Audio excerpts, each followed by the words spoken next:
ସୁଖ ମଣିଷର ଅହଙ୍କାର ପରୀକ୍ଷା ନେଇଥାଏ। ଦୁଃଖ ମଣିଷର ଧୈର୍ଯ୍ୟର ପରୀକ୍ଷା ନେଇଥାଏ।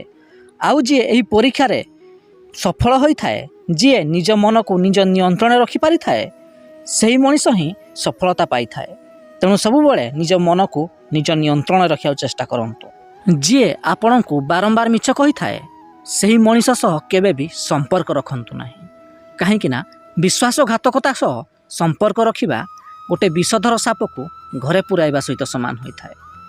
ବିଶ୍ୱାସ ଏପରି ଏକ ଜିନିଷ, ଯିଏ ଗୋଟେ ପଥରକୁ ମଧ୍ୟ ଭଗବାନ ବନାଇ ଦେଇପାରେ କିମ୍ବା ଭଗବାନଙ୍କୁ ମଧ୍ୟ ଗୋଟେ ପଥର ବନାଇ ଦେଇପାରେ। ନିଜର ଦୁଃଖ କେବେ ବି କାହା ଆଗରେ ପ୍ରକାଶ କରନ୍ତୁ ନାହିଁ। କାହିଁକିନା ଆଜିକାଲିର ସ୍ୱାର୍ଥପର ଦୁନିଆରେ ଅନ୍ୟର ଦୁଃଖରେ ଲୁଣ ଛିଟା ମାରିବା ଲୋକମାନଙ୍କର ଅଭାବ ନାହିଁ। ସବୁଦିନ ଏମିତି ଭିଡ଼ିଓ ଦେଖିବା ପାଇଁ ଆମ ଚ୍ୟାନେଲକୁ ଲାଇକ୍, ସେୟାର ଏବଂ ସବସ୍କ୍ରାଇବ୍ କରିବାକୁ ଜମାରୁ ଭୁଲିବେନି।